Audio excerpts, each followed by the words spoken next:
Hello everyone, कैसे हैं आप सब। आई होप आप सब बहुत अच्छे होंगे। और आज का टॉपिक, अगर आप प्रेग्नेंट हैं तो ये वीडियो आपके लिए बहुत हेल्पफुल होने वाली है।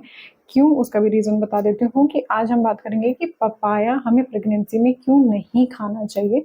उसका साइंटिफिक रीज़न भी पता चलेगा हमें, और एक लास्ट में मैं आपको एक लिस्ट भी शेयर करूँगी जो मैंने अपने प्रेगनेंसी के टाइम पे लिए थे फ्रूट्स, और जो सेफ हैं pregnancy through out the pregnancy. तो आज हम बात करने वाले हैं पपाया में ऐसा क्या होता है कि उसे नहीं खाना चाहिए। अगर आपने पपाया खाया है तो क्या क्या कॉजेज़ हो सकते हैं और किन चीज़ों का हमें ध्यान रखना चाहिए। स्टार्टिंग की फर्स्ट 3 मंथ्स में तो बिल्कुल ही मना किया जाता है। आपके घर में भी ऐसा होता होगा कि स्टार्टिंग में मेरे को भी ये बोला था कि कॉल करके कि कुछ भी खा लेना बट पपाया मत खाना।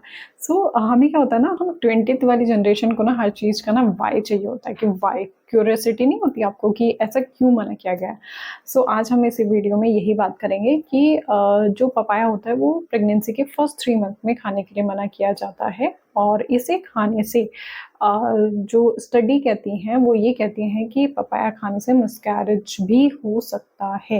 यस, ये बात सही है कि पपाया अगर आप खाते हैं स्टार्टिंग के 3 मंथ्स में तो ये हमारे कॉन्ट्रैक्शंस को इंक्रीज करता है यूट्रस के, जिसकी वजह से हमें मिसकैरेज भी फेस करना पड़ सकता है। तो मैं ये एक आपको बता रही हूँ कि अगर आप अभी अभी प्रेग्नेंट हुए हैं और आप अपने फर्स्ट 3 मंथ्स में हैं तो प्लीज़ पपाया को अवॉइड करें। जिनको पसंद है वो प्लीज़ अवॉइड करें, और जिनको नहीं पसंद है उनके लिए तो कोई इशू नहीं है। बट अगर बाई चांस ऐसा होता है कि आपने खा लिया है तो क्या चीज़ ध्यान रखनी है। तो पहली बात तो ऐसा कौन सा फैक्टर है कि हमें पपाया नहीं खाना चाहिए, उसकी बात कर लेते हैं। तो पपाया में आपने देखा होगा कि पिक्चर में मैं आपको दिखा रही हूँ, इसमें वाइट वाइट जो है इसको लेटेक्स बोलते हैं, जो एक एसिड फॉर्म करता है बॉडी में। ये कहीं कहीं पे फायदेमंद भी है और कहीं कहीं पे नुकसान भी देता है। तो फायदा कहाँ देता है वो भी हम लास्ट में बात करेंगे। पहले नुकसान की बात कर लेते हैं कि जो इसमें ये वाइट कलर का लेटेक्स होता है, साइंटिफिक इसका जो नाम है वो लेटेक्स है। अब मैं आपको साइंटिफिक नाम भी इसलिए बता रही हूँ, कभी कभी क्या होता है आप डॉक्टर के पास जाते हैं, डॉक्टर आपको भारी भरकम वर्ड बोल देते हैं और उसमें हम हो जाते हैं ब्लैंक, अरे ये क्या बोल दिया, हमें तो पता ही नहीं। वो बहुत छोटी सी चीज़ होती है। तो ये तो आपने देखा होगा, कच्चा पपाया जो होता है, पपीता जो होता है, कच्चा पपीता जब आप तोड़ते हो तो उसमें से निकलता है, और ऐसे ही आप कच्चा आम जब तोड़ते हो तब निकलता है। ये वही है, इसको साइंटिफिक में बोला जाता है लेटेक्स। यही रीज़न होता है हमारे मिसकैरेज में।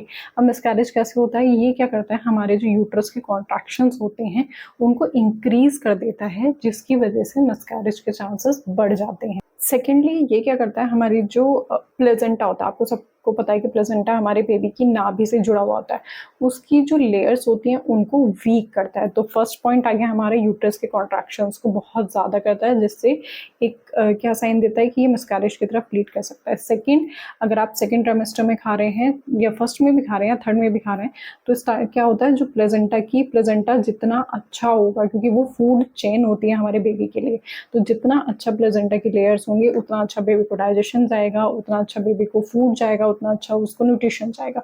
तो उसकी लेयर को वीक करता है। अब हम किस पपाया की बात कर रहे हैं, जो कच्चा पपाया होता है, कच्चा या आधा कच्चा। अब हम इसको आइडेंटिफाई कैसे कर सकते हैं। कभी भी आपने मार्केट में देखा होगा, कभी भी ना पूरा पका हुआ पपाया बहुत कम मिलता है, और बहुत पका हुआ पपाया में ना बहुत ज़्यादा शुगर होता है। इसलिए स्टार्टिंग में मना करा जाता है, क्योंकि हम आइडेंटिफाई ही नहीं कर पाते कि किस में लेटेक्स ज़्यादा है और किस में कम है। इससे बेटर है कि आप उसको अवॉइड ही कर दें। तो ये एक पॉइंट आता है। फर्स्ट पॉइंट मैंने बताया कि आपको कॉन्ट्रैक्शन इंक्रीज करता है। सेकेंड पॉइंट है कि ये प्लेजेंटा के लेयर्स को वीक करता है। एंड द थर्ड पॉइंट, ये फीटल की मूवमेंट को भी कम करता है। तो हमारे पास 3 मेन रीजंस हैं कि हमें पपाया नहीं खाना चाहिए ड्यूरिंग प्रेगनेंसी। स्टार्टिंग के फर्स्ट 3 मंथ्स में तो बिल्कुल नो है पपाया के लिए। सेकेंड मंथ में भी ऑब्वियसली नो है, क्योंकि वो प्लेजेंटा को वीक करेगा तो बेबी को न्यूट्रिशन कैसे जाएगा। थर्ड में आप लास्ट में आके, मतलब जब आपका प्रेगनेंसी का डॉक्टर ने बता दिया हो कि कल परसों में होने वाली है, तब पपाया खाने के लिए बोल दिया जाता है, क्योंकि उससे कॉन्ट्रैक्शन बढ़ते हैं। फर्स्ट पॉइंट मैंने जो कहा था कि फायदे भी हैं नुकसान भी हैं। जब आप उसको खाएंगे तो आपको कॉन्ट्रैक्शन जल्दी आएंगे। यहाँ पे आपको बेनिफिट मिलता है। अगर आप अपने लास्ट मंथ में हैं, लास्ट मंथ के लास्ट वीक में है, तब आप पपाया खाने के लिए डॉक्टर भी आपको सजेस्ट कर सकते हैं। सेकेंड चीज़, अगर आपकी डिलीवरी हो गई है तो क्या है, डिलीवरी होने के बाद आप 2-3 महीने तक पपाया ज़रूर अपनी डाइट में ऐड करें, क्योंकि जो आपके अंदर ब्लड होता है वो निकलने में बहुत हेल्प करता है। सो हेल्प कहाँ करेगा, आफ्टर प्रेगनेंसी करेगा। लेकिन अभी आपको, अगर आप प्रेगनेंसी वाले फेज में हैं तो अभी आपको पपाया नहीं खाना। आफ्टर प्रेगनेंसी आप एकदम पपाया खा सकते हैं आफ्टर 15 डेज, जब तक आपके थोड़ा सा डाइजेशन सिस्टम थोड़ा बैलेंस में आ जाए। सो ये 3 मेजर पॉइंट हैं कि आपको पपाया नहीं खाना है। आई होप आप इस वीडियो में 3 मेजर पॉइंट से सजेस्ट हो गए होंगे। सो ये है पपाया का रीज़न ना खाने का, और यहाँ पे है सेफ लिस्ट जो फ्रूट्स आप अपनी डाइट में ऐड कर सकते हैं। कॉन्ट्रैक्शंस ऑब्वियसली हमें नहीं चाहिए होते हैं स्टार्टिंग के 8-9 मंथ तक, तो हमें नहीं खाना है। सो ये था एक मेजर रीज़न। आई होप ये वीडियो आपको इन्फॉर्मेटिव लगी होगी, हेल्प करेगी आपको प्रेगनेंसी में।